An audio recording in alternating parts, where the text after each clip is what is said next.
Hey guys, happy Sunday. I'm getting something set up real quick.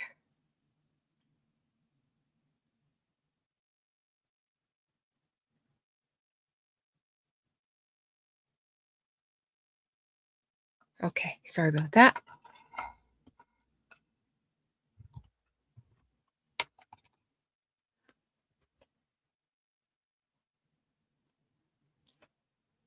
All right, is my mic working?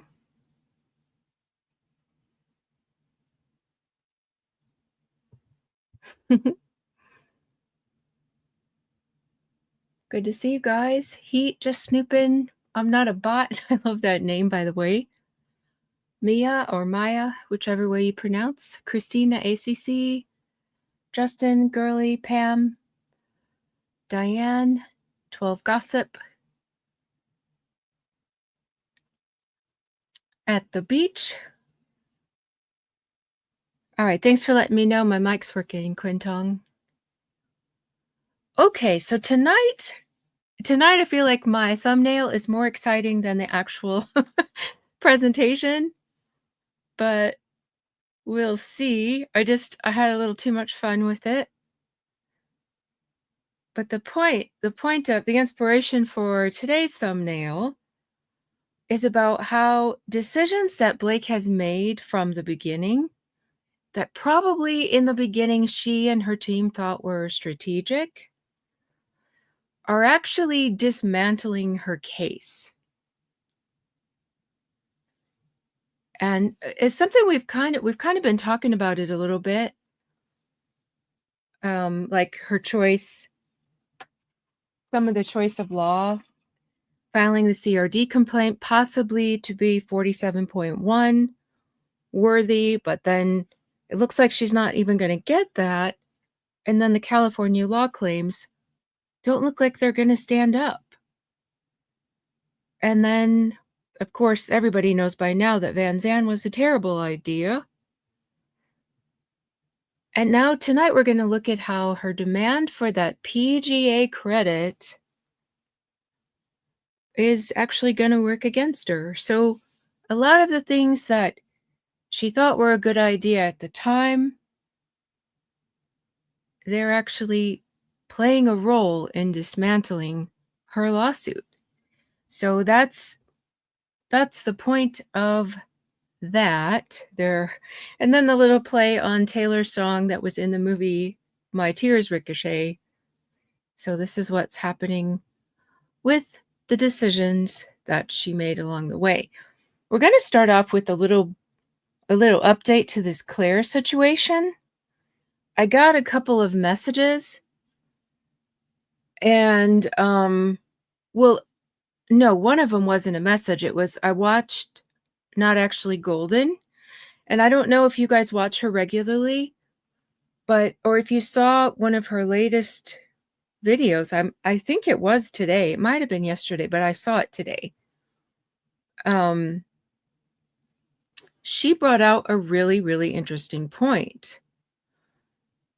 And if you followed me for a while, you've heard of bait stamps.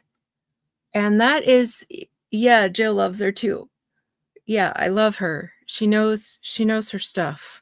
This is her field of expertise. So she's like her and little girl attorney, I feel like, are the touchstones to check everything by. But she caught this, and I didn't see anyone else caught this. But the bait stamps, it's the way, and if you remember from way back with the scheduling order and all that, the judge had set out how everything would be stored, how it would be labeled, and bait stamps are how everything gets labeled. And it's a system that both sides use so that they're familiar with looking for exhibits and stuff, because we know they've gotten just mountains of discovery. And like one of the halls was 80,000 pages, we heard.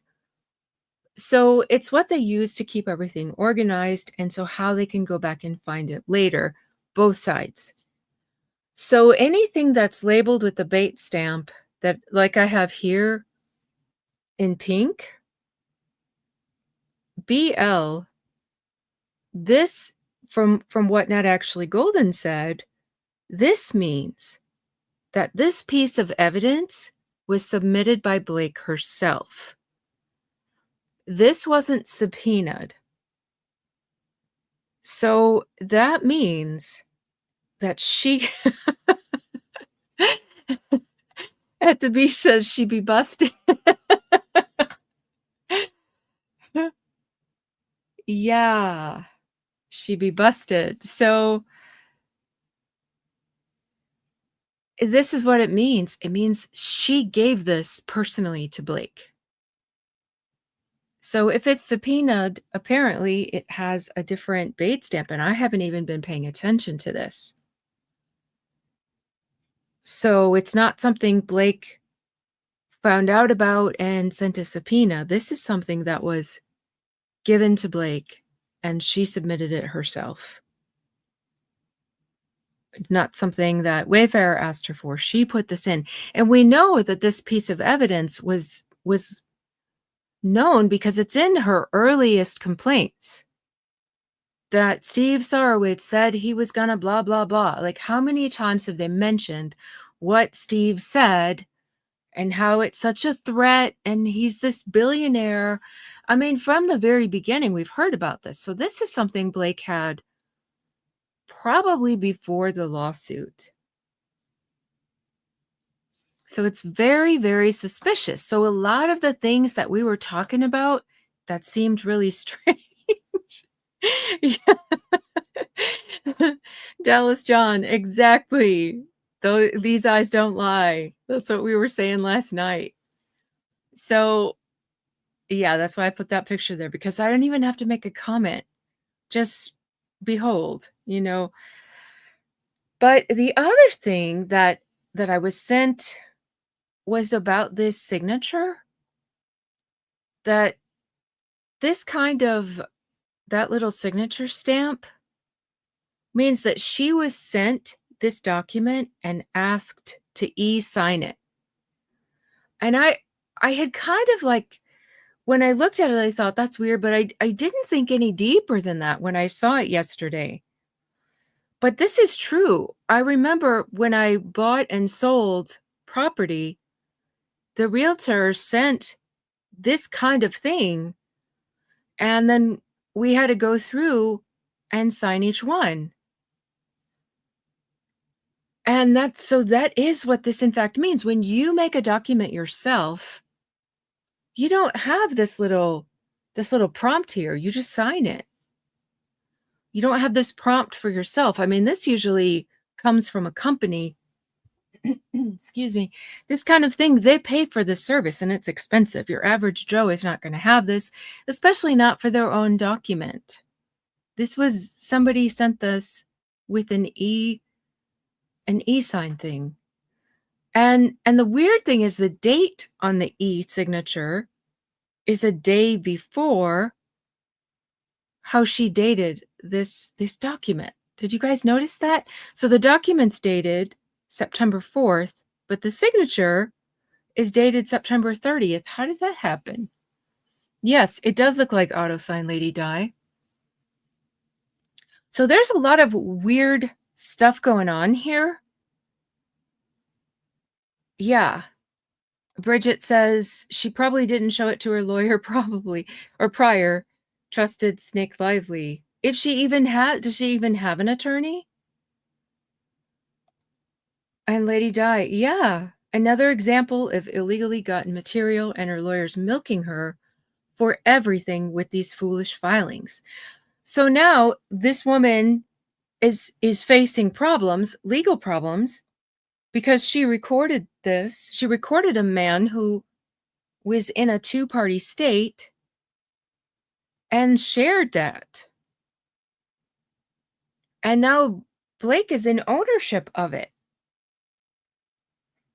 So it's Lily's asking, so Blake and her team wrote it and Claire signed it?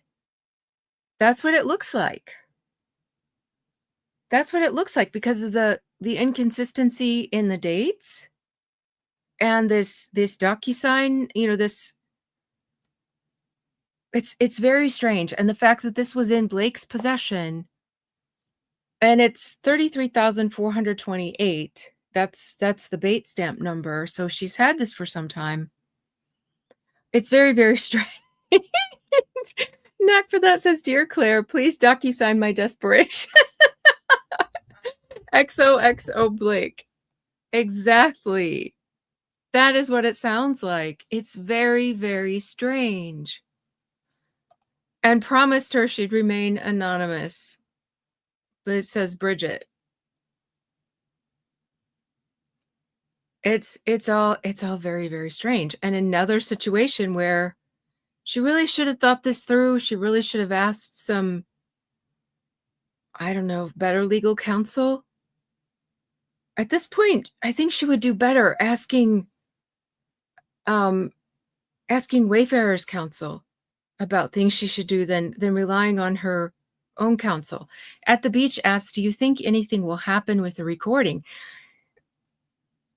It depends on what you mean by that. Do you mean anything criminal, like criminal charges filed? That could happen, but as far as if you mean anything happening with it helping the case, no. Because if it was, oh, my words always fail me when I get on here. If she got this through illegal means, this is not gonna survive a motion in limine, which is just before trial, each side tries to attack the other side's evidence and tries to get anything that they can removed by filing these motions in limine. And with this questionable beginning, this questionable origin of this, there's no way it's going to survive. So this isn't even going to make it. After all the hoopla that's come behind it, this isn't even going to make it to the actual trial or to the summary judgment consideration. I'm not a bot says Chat GPT would have given Claire better counsel than she received. Yeah, just about anyone would do better. One side note says, "Don't F with justice." One side note, she didn't mention the recording until her first amended complaint in February 2025. Yeah, but the would she did make in the original complaint, did she make the claim about what was said in this recording and just didn't mention that it was from a recording? Do you know? Because I can't remember. Because there's her CRD complaint, there's her first lawsuit complaint, then her first amended, and now a second amended, so they all start to run together. Was that any mention of what was supposedly said in this recording, or just the recording itself? If you happen to know that. It was for PR, and that was still a fail. Yes, even their PR stunts are starting to fail. So, yeah, this is this is just dated 2025, but I don't know if that's what you meant when you asked what year they're dated. A little girl attorney posted YouTube today. Oh, I didn't see her new one today. Hi, Jane. Malice prosecution. Hey, Just Ricardo. All right. So, oh, thank you. Yeah, the Ricochet, that's what it's about. So, the things that I wanted to update about today, besides of Claire, Crazy Eyes Claire, and also to say I've heard Not Actually Golden say and Elsie, they both said don't go and post mean things in our comments. You guys are all grown, you make your own decisions. I haven't done it and I won't do it. I don't think it's a good look for Wayfarer, but I'm not going to tell you guys what to do. You're adults. that make your own decisions, and I don't like being told what to do, so I'm not gonna tell you what to do. I'm just letting you know I'm not gonna do it. Okay, don't F with Justice says, "In the original complaint, she mentions the witness at the premiere's quote about spending 100 million. It's different from the recording." Ah, okay. I thought it was all in one. I didn't know there were 2 statements. I thought it was all from the same source. So the statement from Claire that was not mentioned until the First Amendment complaint. Okay, thank you for that. She says, "I have read and reread thoroughly. We trust you. We know you do your due diligence." I'm not a bot says, "I doubted the validity of the threat from Steve, but now it makes sense that he never denied. He knew from the First Amendment complaint it was Claire who told Blake." Yeah, this is really such a dumb move. Yes, at the beach. Bad look. That girl has no filter. Look at that face. She still can't realize how Stephanie Jones used her good. My God, what a dumb. Yeah, I wonder if any of it's starting to realize, if she any of it she's starting to realize at this point that Stephanie Jones used her as a pawn, that her attorneys do not have her best interest, and that her husband is mean and makes fun of her. Has any of this registered yet? How much weight is the transcript audio? So that's another thing that Not Actually Golden said, and I'd heard other people say it before too, that there really isn't a way to access audio on Pacer, and I've never seen audio on Pacer either. So, but I feel like it should at least show up as a transcript, and I think audio is supposed to have a transcript supplied to the court with it. At least in other courts that I've downloaded stuff from before, when you submit, you are supposed to submit a transcript. I don't know if that's true in the Southern District of New York. So we may not ever actually get to hear the audio unless it gets released in some other way. But reading the transcript, that should have already been made available because it should have been supplied with it. But maybe the Southern District of New York doesn't require. I don't know. Let's see. Did you discuss the judge ruling able? I haven't. I haven't covered that one yet. That's coming up. I always deep dive stuff like that and look up as much as I possibly can. So, and I think that came out the day I was returning. I was traveling back and I had a bunch of other stuff to cover too. So I haven't done that one yet. Okay, I'm not about a bot says one threat was that he'd spend 100 million to protect the studio, and the second, oh, you're asking the question. Okay, yeah, he or she has the same question I did. Was this 2 separate things? I knew that there were two separate lines in there, but I thought they were from the same, but I honestly don't remember. I heard about those, Jane. So there was, for those of you who don't keep up with South Carolina news, there was a shooting in Beaufort County, which is a nice county. I was really surprised that it happened there. It was at a bar, right, Jane? And there were four pronounced dead at the scene, and four were they airlifted? I know they were in critical condition, and then there were more that were injured as well. It was a mass shooting, but I haven't heard any more about it of the person or the reason or what it was about it. But stay safe out there, folks. You never know when it's going to hit, but I would have never thought Beaufort, that's for sure.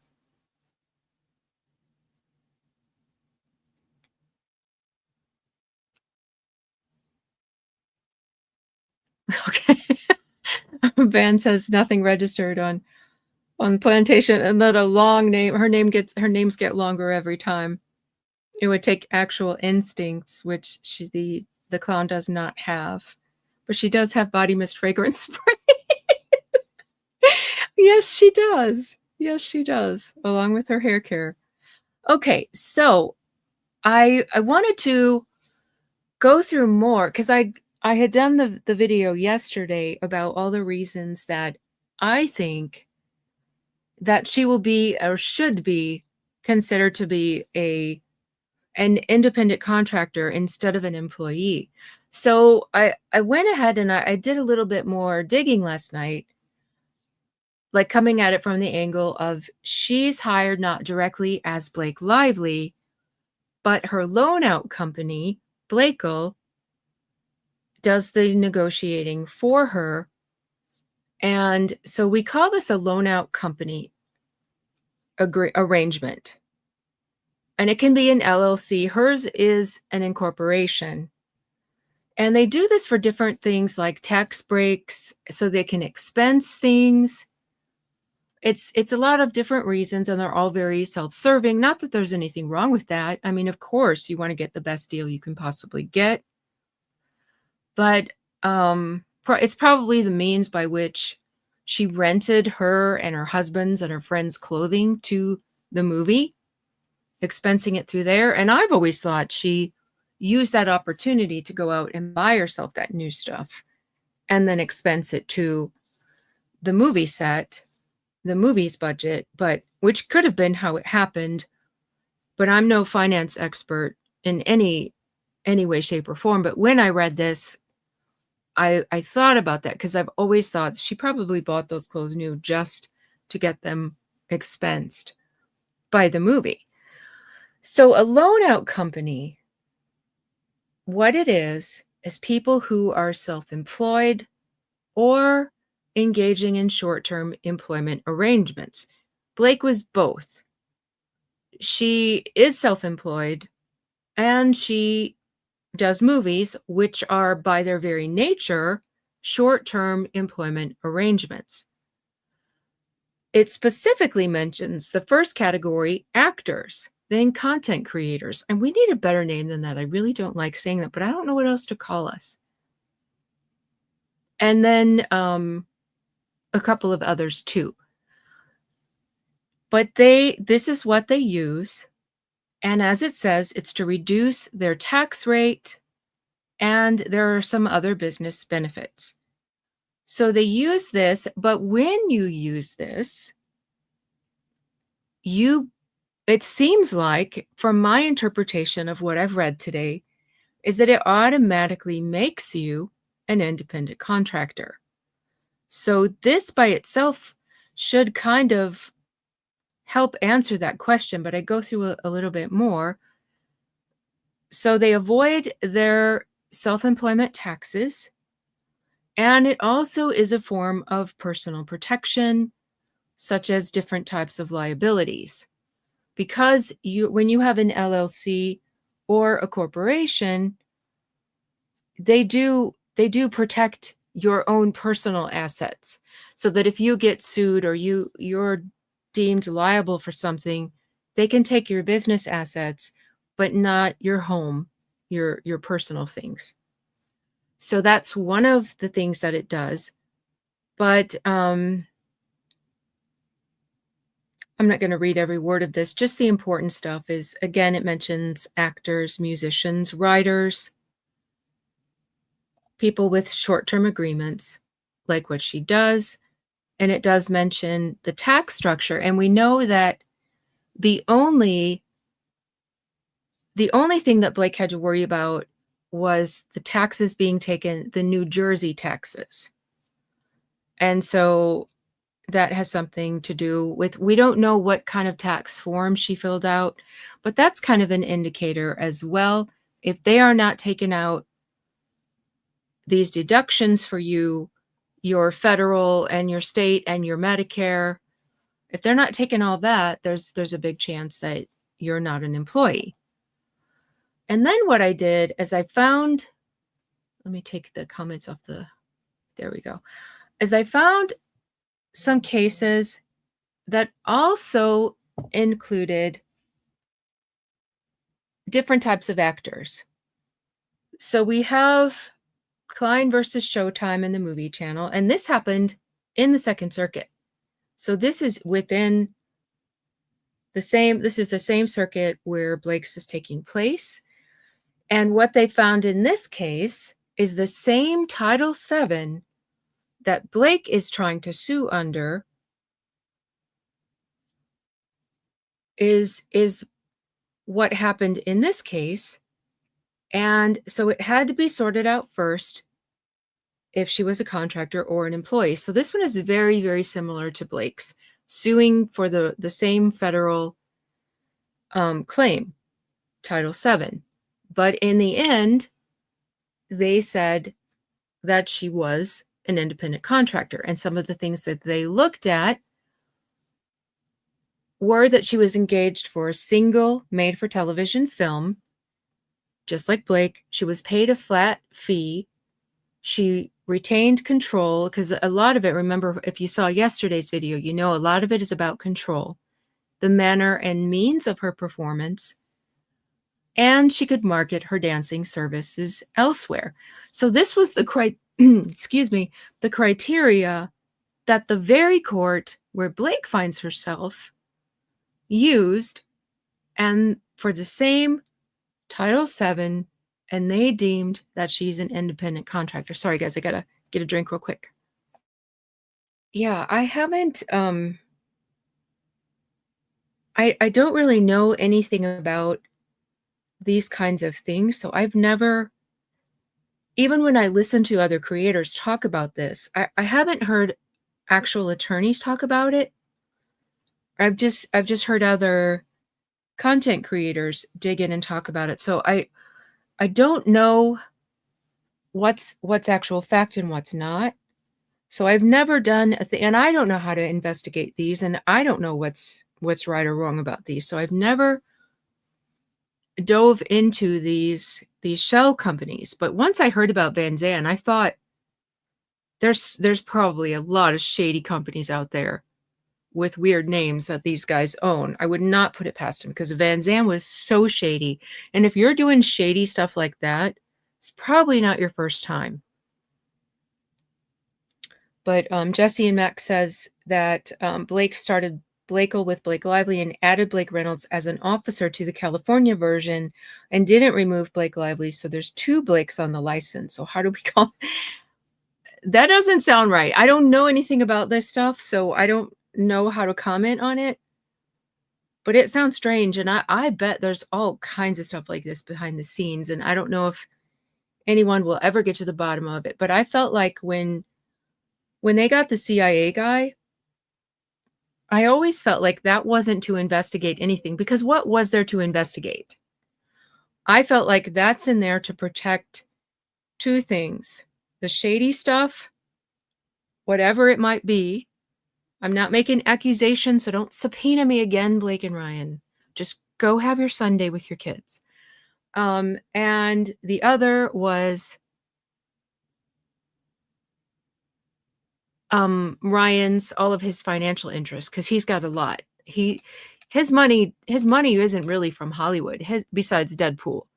His money is from his business investments and things that he's sold. So I'm sure he wants to protect all that, because he's got a lot of it put back into other things. So I think he doesn't have a lot of like cash rolling around, because he's invested the money that he got, because he's invested in so many things. So when you're spread that thin, even if you have millions still, when you're spread that thin with things that could potentially make you lose millions and millions of dollars, like your investments, you have to protect that at all cost, because you could lose everything just if one of those, Formula One, that's a scary thing to invest in. That has humongous amounts of money that you have to keep pouring into it to keep it running. The soccer clubs, he had one, but he's gone out and bought two more teams. So there's a lot of ways that that could go wrong when you are that heavily invested, and it's not like he had billions and billions of dollars that it wouldn't matter. Just Ricardo says, "Cass, can I interest you in another case?" You can try. Yeah, I'm always up for it. I'm spread too thin, and I have trouble focusing on more than one thing at a time, so I don't know if I can do that. But, oh, he says, "I'm watching you on catch up, so I won't hear your answer yet." Okay, when you get to this, let me know what it is, and I will consider. Okay, let me get back to I'm Not a Bot says, "Not actually golden, little girl attorney, and Britt all agreed the Van Zandt subpoena was the shadiest thing they've ever seen, and they've asked lawyer friends who 100% agree it wasn't legal." I agree, and I was so glad, and I like all 3 of them. I was so glad to hear them say that because I felt like I was going crazy when I was the only one willing to say it. That I'm like, "Why aren't you guys saying?" Because some other attorneys were saying it was clever, it was brilliant, and then so many Blake supporting attorneys were saying, "No, it's okay in New York. Oh, you can do that in New York." And several of the attorneys that were on YouTube were like, "Yeah, attorneys can write subpoenas." And I'm like, "But you're not looking at all the facts behind it. This is not okay." I mean, I thought I was taking crazy pills for a while. So I'm really, really glad that more people speak out about it because it is not okay. All right. So then we had this one was in federal court as well, but it was in Texas. This was a cable TV pilot and it was an actor. This actor had negotiated their own fee, provided their own wardrobe and promotional materials, bore the risk of loss if it failed, and was free to accept other engagements. She was deemed an independent contractor. These all sound very much like Blake's situation. Then we have a California case. These were live stage actors. It was an exclusive performance. They were treated as independent contractors. And the last one, also federal court, but in the Eighth Circuit. This was in Missouri. It was bit part players. So this wasn't even like the star of the show. Their contract was a fixed sum. They furnished their own costumes. They were subject to only minimal direction concerning entrance and exit cues. And so they were deemed as independent contractors. Now, I did go through and do a search for actors that were deemed as employees. And the only cases that I could find, it wasn't limited to just actors. It was like backup dancers, but they were all like none of them were like stars of anything. They were in long-term contracts like TV shows or stage shows that had like long runs, and they were completely they had no control over anything. They had to report for specific times. They had to abide by everything. It was nothing like Blake. So in my search, nothing that I found looked anything like Blake's situation where they were ever deemed by the court to be employees. So it's looking less and less like she could possibly get that. Ashley says they thought they could get away with so much and blame Stephanie. Wonder if she thought Stephanie was going to be able to sweep this under the rug, having connections everywhere. I just want to know how much of this was attorneys' ideas, because I don't think a non-attorney would come up with a scheme like that and know how to carry it out. And a lawsuit was filed and a subpoena was written by an attorney. I don't think that if this was just Blake and Ryan's idea coming up and saying, "Hey, we've got this idea. Can you do this for us?" I can't see it happening that way. But I would like to know how much of this shady behavior was an attorney's idea and how much of it was them asking their attorneys to do this. But even being asked, if you're being asked to do something that you know is legally shady, why are you gonna do that? It could ruin you. It really could ruin you. Knack for that says, "What about the other actors on set? Were they all independent contractors? Is Blake claiming she was the only employee actor?" That's a good question. I would like to know what everyone else was considered. And, yeah, I would really like to know that. So, then it gets into this. I had mentioned it last night, and so it gets into, like, the Federal Code of Regulations. The bad news is that it's a big old mess, and it's a big old mess, like, right now as we speak. Some people have labeled it a perpetual state of confusion, these regulations, because there was one standard, and then it was updated in 2021, and it was decided it was a mess, or maybe it was updated in 2018, and in 2021 they decided it was a mess.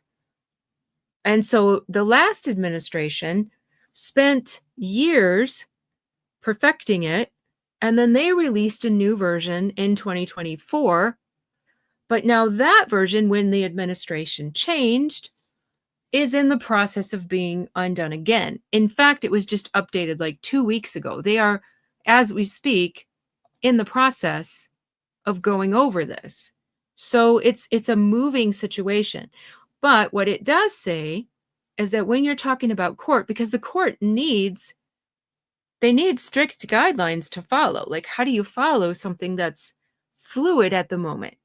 So according to what the federal government says is that courts should follow the 2024 until this new one is fully functioning. So you have new rules happening that are going to be different, but at this moment, the court is supposed to follow what was decided and put in place last year. So it's a very, very messy. And I did have a chance to watch Little Girl Attorney, and she was talking about it, and she's like, well, it can be this or it can be that. So like even she hasn't definitively said, at least anything that I saw. She may have since the ones I saw, but even she hasn't definitively said, she's this. So she's just said it's very fluid. It's messy. Glow says it's a case of we got away with it before and then they get caught. I really think that's what it is. I don't think that this was hatched for the very first time in a case like this. And I really, really think that the more I see of this, the less I believe Blake and Ryan really thought this was ever going to make it to where it's at now, that the whole world was going to be watching.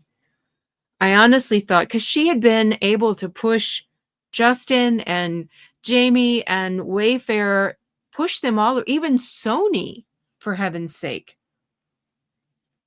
And Ryan was able to push WME around. So I think that they thought that they were going to file this suit. They tried to get Justin to take responsibility for the criticism she was getting, and he dared to not. And she's like, "Oh yeah, gloves are off. This is it." And so I think this was just meant. I think she thought when she did this that he was going to step up and just fold. I don't think she thought that they were going to ever fight her to this point.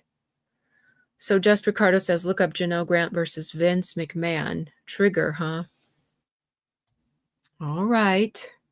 For you, I will. We'll see. We'll see. He says, it's an awful case, and I want to give it more. Oh, okay. More voices. Compensation for... Oh, that's not for... I'm looking at the thing under. I thought that was part of your message. Yeah, I'd like to hear more about it. All right. Glow says, thank you, Glow. They didn't think it would go this far. I agree. Just Ricardo says WME is a controlling stakeholder in TKO, who is the parent of WWE. There are so many connections with this case. It's really, really bizarre. And I'm glad so much is getting discovered, and hopefully Van Zandt is going to be a case that's gonna put to an end if people have been in fact doing this little backdoor subpoena mess.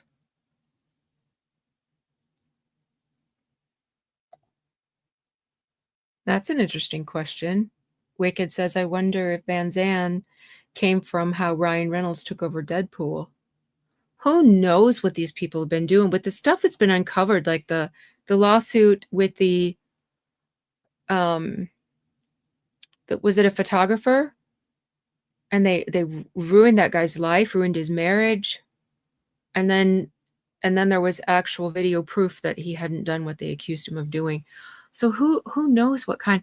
I mean, the stunt woman that was forced into doing a stunt that she was not qualified to do, and on the first take, she lost her life in seconds. And that got buried. I mean, how many of us heard about that or would have ever? But I dug into was looking into things and found it and posted about it, and then a lot of other people heard about it too, but that was kept very, very quiet. Yeah, knack for that. In Canada, who knows what's happened in Canada? Yes, Glow, thank you. Too many moving parts on Blake's end. There are. So this is just here it is. It's economic reality factors. So this was something that was mentioned last night, but I hadn't looked into what they were. I just saw that it was a possible remedy to try to keep her Title VII in. So after the video, I wanted to look into, well, what is this? So this is what it is. This is the thing that's being updated, but it goes through the one we're currently using has 6 prongs to it, and then the new one that's going to replace it when it's finished has 7. So I've kind of put them side by side. Yeah, this was a question someone asked last night, Foxy. When the judge ruled it was hard bargaining, does that indicate she's a contractor? That was a question that a lot of us wondered, if he was implying that he was going down that route. Not that he won't change his mind. I mean, the man has ruled against himself.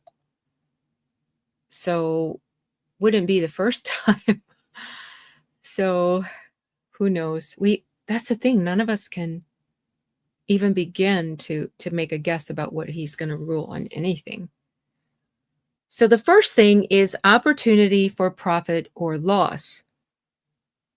And definitely, we saw in her contract that if the movie made a certain percentage of profit, she would get a bonus. And if it made more, another bonus, more, another bonus. It just kept going. We also saw that if she were to win, which was hilarious, if she were to win an Academy Award, she would get a bonus. Or if she even got nominated, she would get one. Then there was a lesser amount for a Golden Globe, and then a lesser amount for, there was a third one. I can't remember what the third award was. But this is exactly it. Did she have an opportunity for profit based on skill? Yeah, if she did really well, if the movie did really well, she could get more money.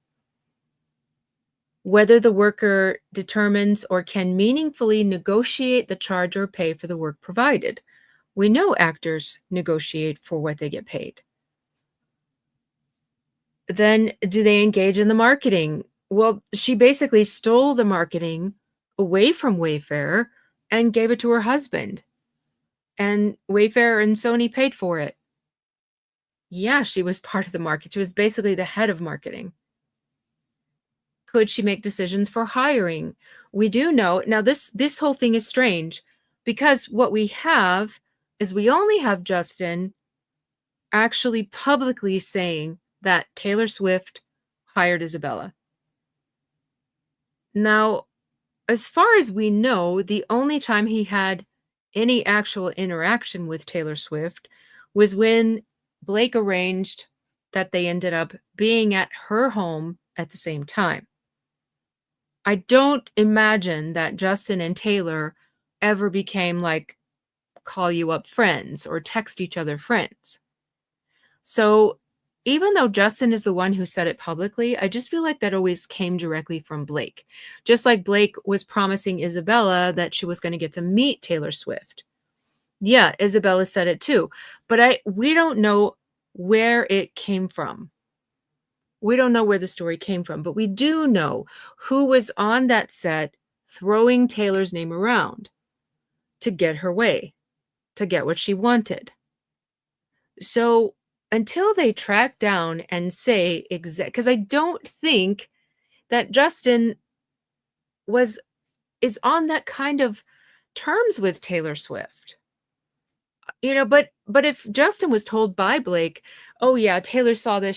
She wants her. She's all for it's got to be her. Taylor Swift said so."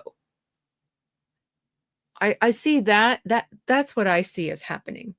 But until we have definitive proof and track it down to exactly where it originated, we don't really know. But we know that Blake had a say in that as well. Then it also mentions things about purchasing materials. Okay, wardrobe was already purchased. And even though it was already purchased, she was able to make them buy a whole new wardrobe and go, what was it, $600,000 over budget? It's been a while since I heard about that, so I might have that number incorrect. Yeah, and Jesse and Max says 600K. That's what I thought. That's the number that was popping in my head. And it paid for her shoes, her bags, her clothes, her husband's socks, her friends' clothes, her jewelry. So yeah, that's a lot of power that she had. So this first factor definitely looks like Blake. Now this one, investments by the worker and the potential employer. I don't think this one applies. I don't know. I never heard anything about Blake having to invest anything for this movie. She milked this movie for everything it had. Even choosing $1,000 a week instead of being provided food. It was like everything she could possibly get, she got. Yes. Yes, she wore Ryan's socks in the movie. And when I first heard all that, because I know nothing about Hollywood, when I first read all that, I thought, oh, she's trying to save their budget because they're such a small production company. And so she just wore her own clothes. Never in a million years would I have imagined that wearing your own clothes to work could get you over $500,000 in cash. So that was something new I learned about. I've learned a lot of things about, from this movie and this lawsuit. Okay, this one's very simple. Number 3, degree of permanence of the work relationship. This factor weighs in favor of the worker being an independent contractor when the work relationship is definite in duration, non-exclusive, and project-based. This is exactly what her contract was. It was one movie. It was not exclusive. She could have accepted anything else while she was working for them. So this definitely applies to her. So we're 2 out of 3 so far. Number 4 is the degree of control. And I mean, do we even need to read this? We know who controlled that entire set. This woman went so far as to take over the editing. She changed the wardrobe. We just talked about that. She changed the entire soundtrack. We know that she didn't keep to the hours, that she would come late, and then she would make the crew have to stay late. And she refused to come back after the strike, remember, for a very, very long time. The entire film schedule had to be changed because she wouldn't come back to work. So, and that's a big deal because some of these things are booked. Filming locations, that kind of stuff is booked in advance. And props. If you have a set that you've got to set up, those things have to be built. It's not a small thing to change a film schedule. That's why when Ryan at the beginning with his disgusting remark about the tattoo on his perineum, that man is so gross. He can't say anything without speaking about an inappropriate body part. But that's why at the very beginning, when Ryan asked Justin to change something, Justin wasn't able to do it because of these kinds of things. So, but he had to because she wouldn't come back to work and he had to start filming. So, what did he do? He started filming young Lily and young Atlas scenes, and he did that first. So, yeah, did she have a huge degree of control? She added a whole addendum to the contract, the 17-point list, forced the owners of the company to have to sign it and abide by it. Then her nudity writer, not only did it have power over anything to do with herself, but she extended it, and she had no right to do this. She extended it over young Lily's character, played by an entirely different actress with an entirely different nudity writer of her own. But Blake's was able to do that. Jane, you're so sweet. Did you see Mandy and Liz's is coming to Hulu in 3 days? I'm so excited. I cannot wait for that. This is one of my OG folks, one of my fellow Murdaugh people. I would be so lost in Hollywood. I'm the kind of person who could be sitting right next to a celebrity and not know who they were. Glow says, we all know that Blake was standing in front of a mirror somewhere practicing her acceptance speeches for award season. I bet she honestly believes she was going to get an Oscar. I really do.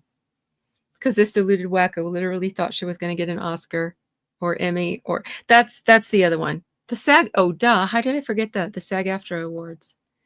Yep, I bet. I bet. Every man, yes, Lily, don't you know every man on earth is attracted to Blake, even a couple of months postpartum and leaking milk everywhere. I'm sorry to be gross, but yeah, they just couldn't get through the day without trying to get a peep at those. What's that song? My milk jugs bring the boys to the yard. Sorry, you put that in my head. Goodness.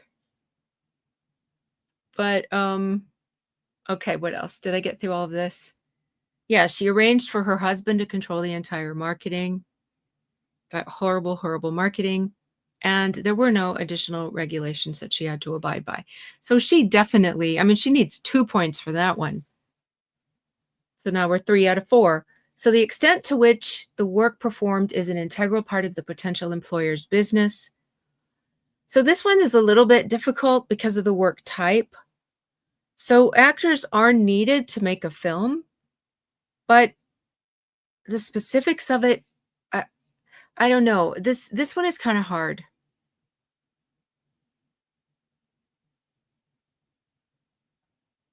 Oh, milkshakes. See,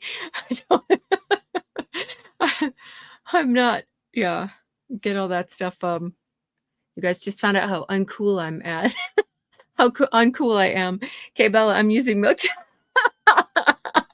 It sounds better, doesn't it? Milkshakes, milk jugs. That seems a little more important. So, a little more applicable to this. All right. And the next one is the amount of initiative, judgment, or foresight.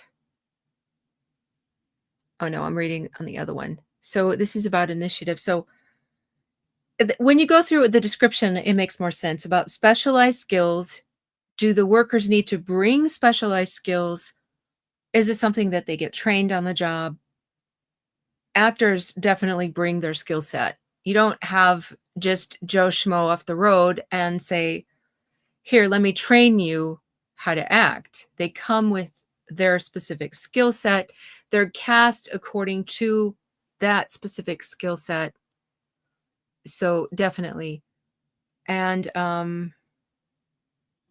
then for this one, there's a 7 that's not really a specific thing, it's just additional factors. But in those additional factors are they in business for themselves? Yes, she is. She employs herself through Blakel, her own corporation, as opposed to being economically dependent on the potential employer for work.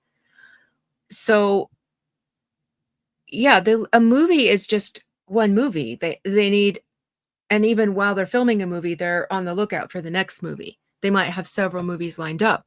It's not a long term, this is my this is going to be my job to sustain me for the next 20 years till I retire. So, definitely. So what do you guys think? If you were going to judge by what the federal government puts out, it sounds, and if a federal judge says employee, and this is what the federal government uses as criteria, that's going to be very, very strange. But I feel like all of these really, really point to Blake being an independent contractor. Okay, now this is the part, because then I looked up, it just popped into my head. I'm like, wait a minute, she's not only an executive producer, but she demanded a PGA credit. Will that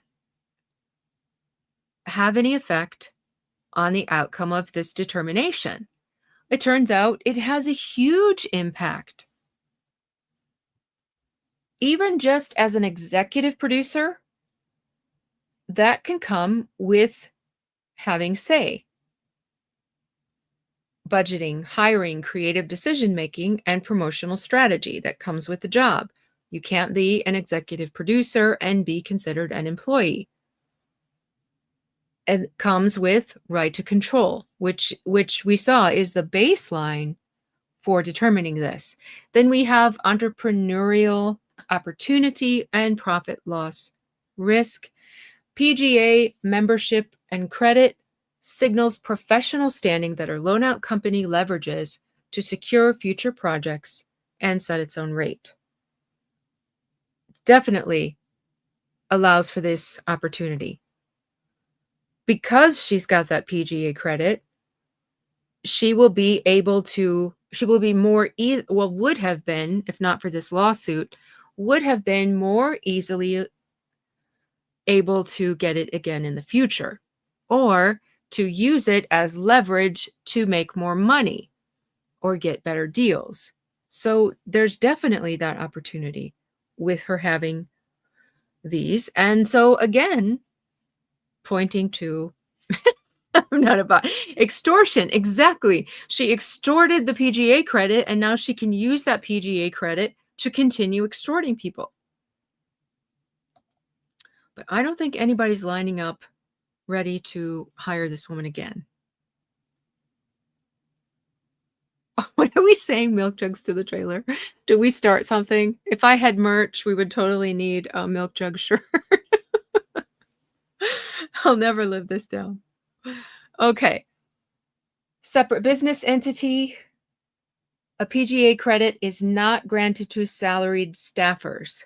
It recognizes a producer's demonstrated skill, network, and investment in the film's success. Combine that with the loan-out company structure. It shows that she operates an independent business that markets her production services commercially. Fat chance. Oh no, it's getting worse. Now we got milk jugs with a pump attached. A t-shirt with a t-shirt with that on there. Okay, I'm not making this merch. Somebody else can, though. You have my full blessing. Milk dud. Jane. Milk duds. Okay, we have to the person that just sent me that message, yes, I did. Okay. Sorry, that's easier than me leaving for a minute and messaging back. Then we have integration versus peripheral. Some courts treat leading actors as integral to a film's core business, but adding producer functions broadens her role from service provider to business partner, reinforcing that she isn't a simple wage earner on the studio's payroll. Oh no. Oh no, I think we've lost the chat. Knack for that says my milk jugs bring all the claims to court. That's what started it all. We're going to make our own movie and we're going to get an Oscar.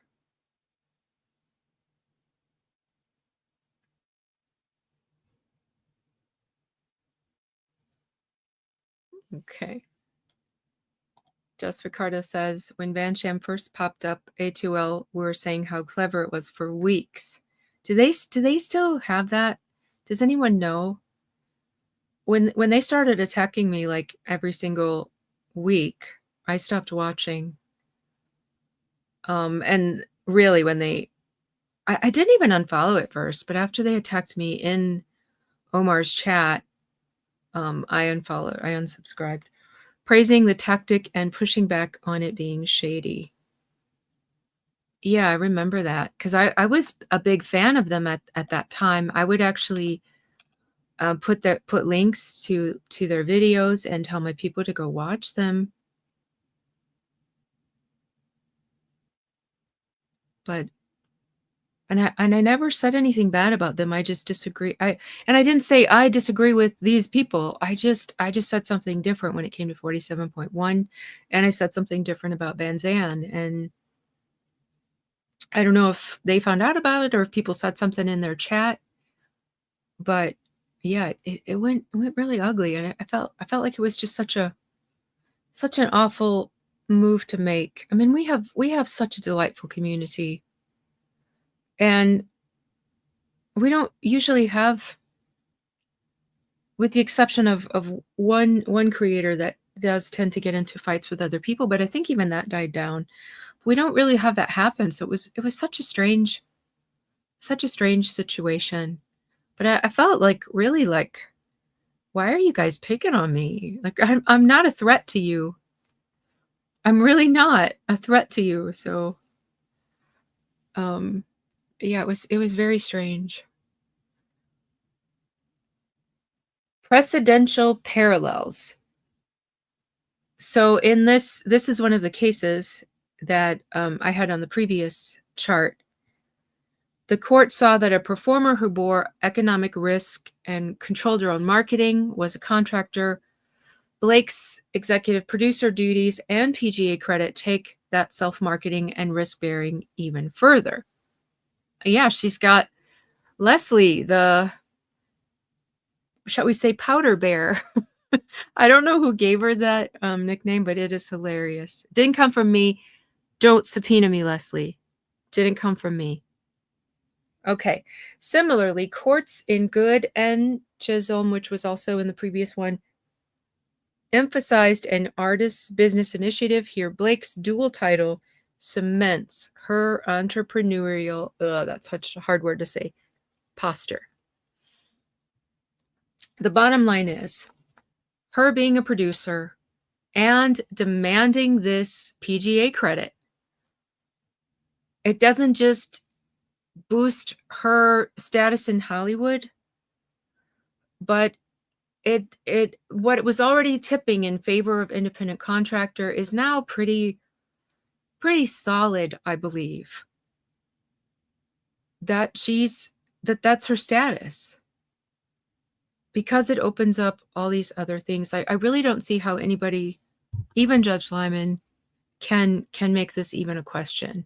But stranger things have happened. Yeah, so that's all I got for you today. But this is just, we've been saying for a long time that they're just throwing spaghetti at the wall and trying to see what sticks.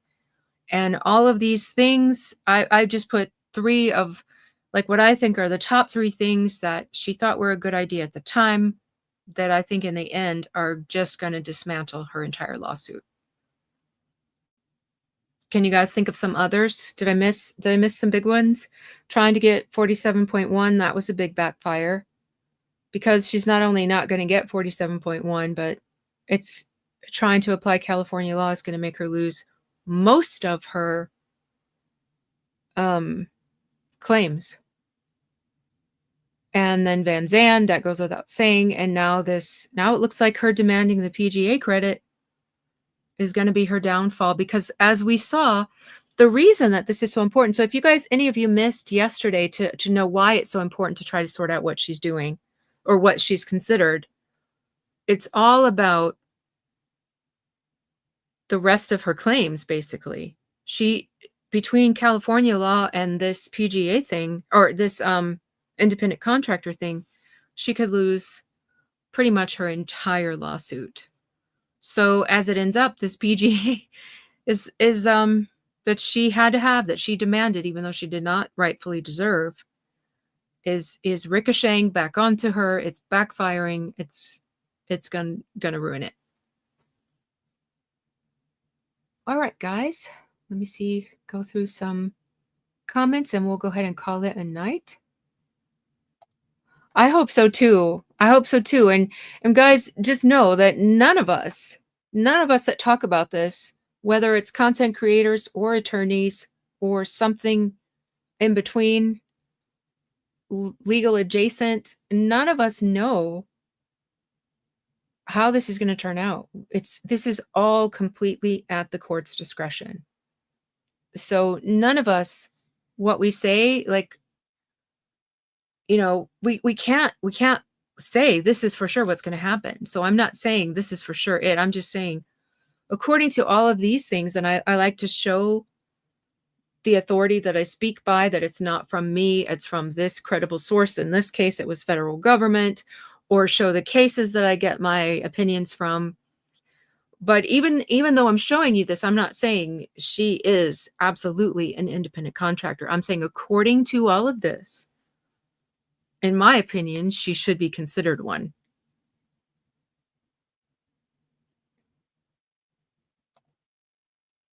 Glow says they should have let Steve come down to that set and tell Princess off. He was the one funding that movie. He had every right to tell her to get your act together or walk. Yeah, I just feel like certain people already have a plan before they ever enter a situation of what they're going to do. Because Ryan had already taken over Deadpool. I mean, that man ran off the director, then he ran off the actual creator. These people are evil. And she wanted this. She wanted to become Lily and do a sequel. And who knows? There were only 2 books written at that point, but you don't have to have a new book. You can just write a new script.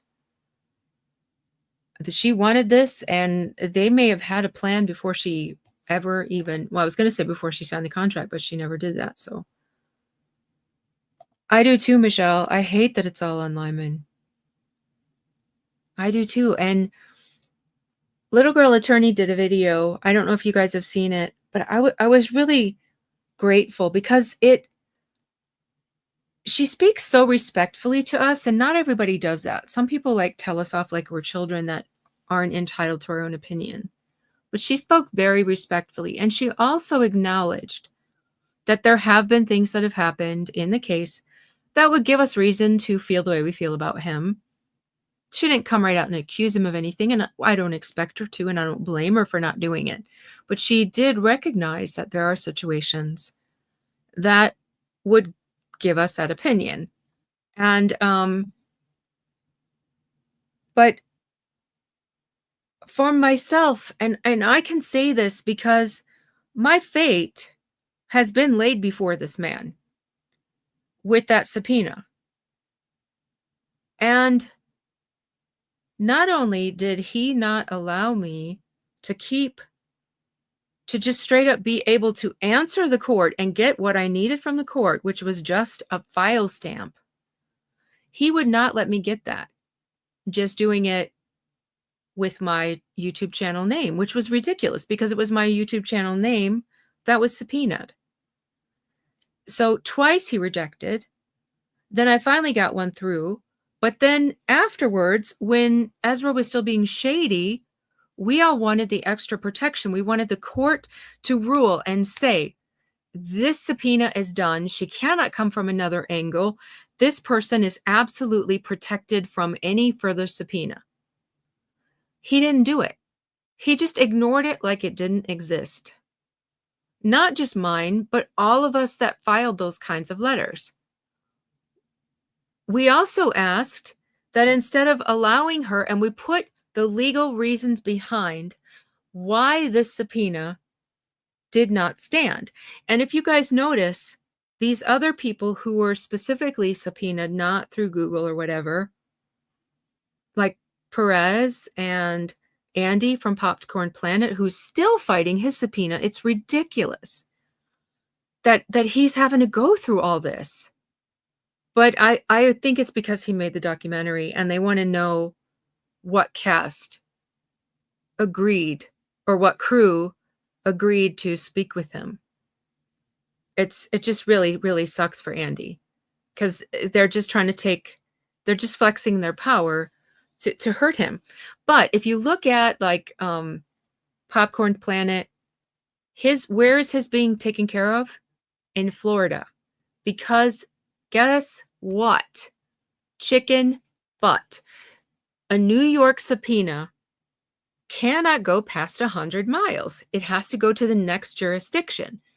So wherever that subpoena is meant to be served, that is the court that has the power.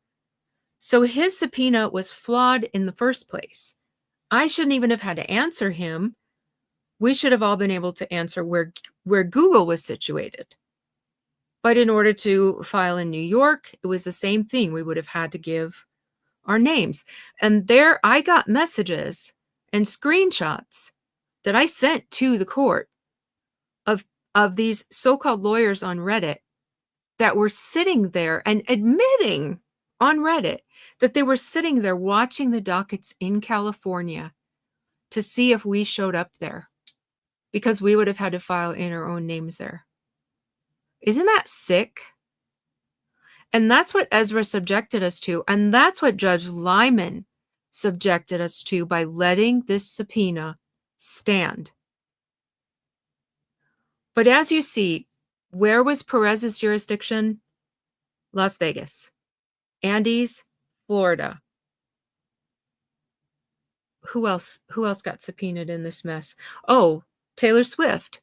Hers was in Washington, D.C. When Brian Friedman got a subpoena, it was in California, the correct district for where he lives. That's how it's supposed to go. And Judge Lyman knows that. And we mentioned that to him. And we're like, rule on this subpoena. We had a right to ask the court that issued a subpoena to us to rule on its validity. And he flat out refused. He didn't even acknowledge what we asked him for. And we had a right to ask him to do that. And he, as the judge of this case in this court, owed us that. But he refused to. So I don't care what anybody says. I have seen 3 different judges say this man's rulings are bizarre. Something's wrong here. I have countless attorneys, some of them are friends of mine, who have said these rulings are insane. I've never seen this before. And my own personal experience where I was subpoenaed out of his court and the way he refused to do what he owed me and all the rest of us who asked it of him to do, and he refused to do it. So no one's going to tell me that there is not some kind of bias, that there is not some improper decisions being made. And no matter how much I respect you and appreciate your take on it, and I'm not going to call you out by name or say that you're wrong or come after you, but I'm sorry. I have a personal experience in this court, and so I have a right to say what I think of how this judge's rulings are going. And it was really garbage what happened to all of us. Absolutely garbage. That Costco subpoena was flawed in so many ways, but he let it's still valid today. I mean, the time has ended, but anything that she issued with that subpoena, which I'm pretty sure because it said it was for 107 different people, so I'm pretty sure that might be the one that at least one of the ones that Andy got, because Andy got 2. So he didn't, in my opinion, he did not rule on that, because if he had ruled on it, he would have had to have acknowledged that it was a faulty subpoena and that it wouldn't stand up in court. And then not only would he have looked bad for allowing it out of his court under his authority, but then she would not have been allowed to keep using it. If he ruled it invalid, it would have become invalid for everybody. So, yeah, I will say this guy, there is something very, very suspicious about his rulings. Some of them are not proper, and there is definitely favoritism or bias on Blake's behalf. Christina says Ken's filed another motion but said nothing, so no one really saw it, and now it seems it may be being considered. It's being considered by the judge. Did she? I knew she did one. I don't know. Time is such an outrageous concept to me. I can't keep track of it. I know she did one like over a month ago. Did she do another one since then? I missed it. But her last one was good too, but we filed them months ago. Way back when he had extended Blake's time period to send out even more subpoenas. And so we're like, she's going to come at us from another angle that we missed somehow. They did. Michelle says they tried Andy for 3. Yeah, the TikTok one was a copycat, but I'm pretty sure they thought it was him. That's messed up. And see, that's when I heard that, actually. When we heard that, that's when we decided we needed a protective order. That's why we wrote it, because we're like, well, if they're coming after Andy 3 different ways, they could be doing that to us as well. So yeah, that's what made us all do that, but still nothing. Perez said the same, judge bias based on his own experience. Yeah, look what Perez went through. I'm so glad that the what is it? I'm getting really tired and I'm drinking cider. My Irish cider that I bring back every time I go, the Orchard Thieves. If you guys are ever in Ireland, you have to try it because you can't get it here. But it's called Orchard Thieves. But it's a lot stronger than you think it is. It's this like sweet little drink. And I haven't even had half of it, but I'm an extreme lightweight. But you're sitting there drinking and it seems like it's all sweet and light. And then like, because we'll go to the pub and I love the buskers in Ireland. I love to listen to the music. And so you're sitting there and you're drinking it and they stop serving food, but the pubs stay open so late. So, and then you stand up and you're like, uh-oh.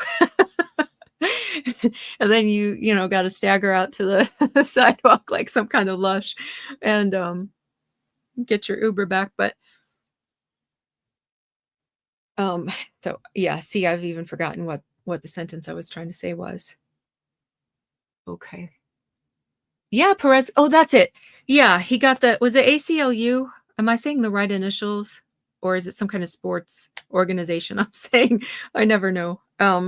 Yeah, he got an award. And there was an attorney in New York that was so super sweet. He talked with me a lot through the whole subpoena situation when I was trying to decide what to do. And he had recommended trying to get in contact with them. And then in the end, I was afraid that I wouldn't have enough time because our deadline was looming. I ended up not contacting them. And now I wish we would have. If we had all come together and gone to them, it might have made a much bigger statement and been a little more embarrassing for the court to have allowed such a subpoena. But it's crazy that after Perez has got shot down by them, that they're still pursuing Andy. It's just wrong. Jane, I'm 50% Irish. I'm Irish too. You're more than I am, though. I'm not 50%, although I like Do you think I am? It sounds like a good time. Oh, I love it. I absolutely love it. Just Ricardo. I'm at least 50% not Irish.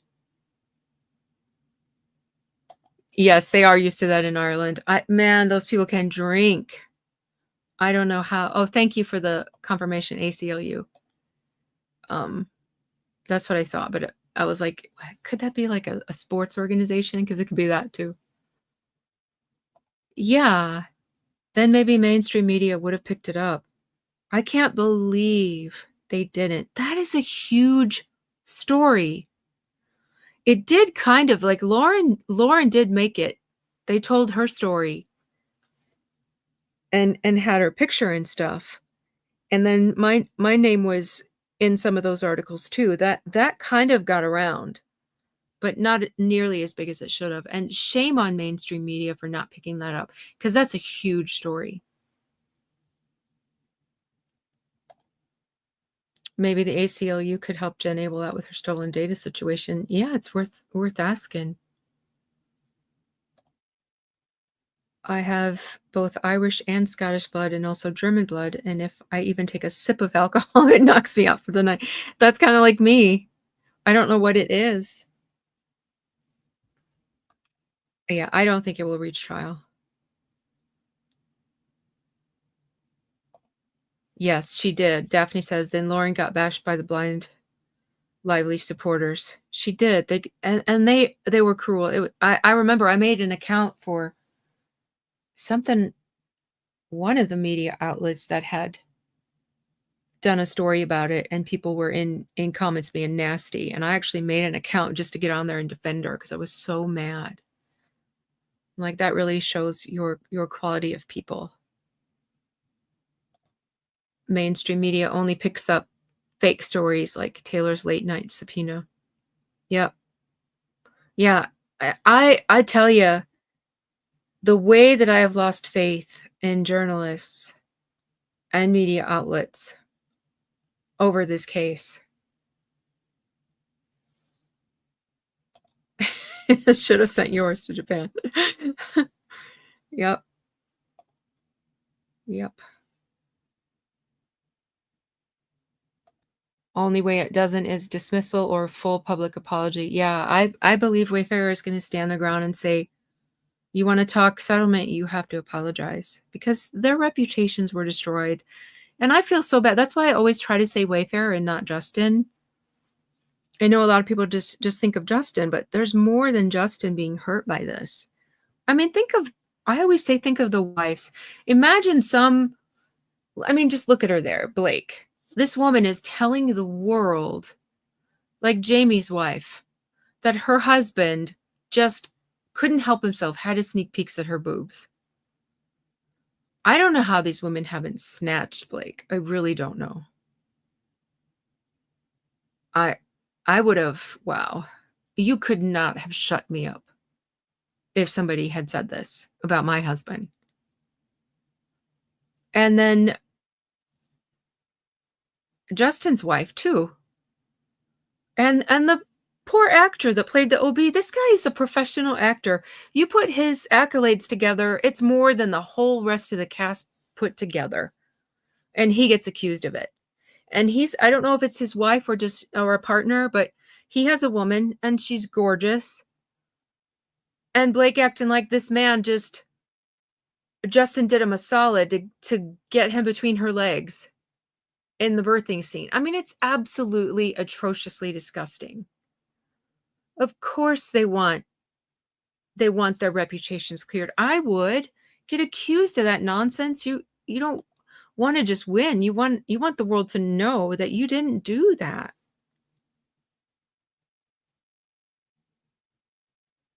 All right.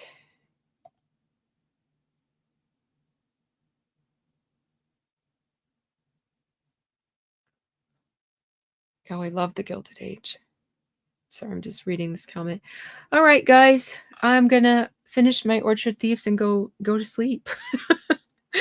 But oh, it's 11:11. Make a wish. Do you guys do that when you see 11:11? It's time to make a wish. Well, that's what it is. So we'll end on that note.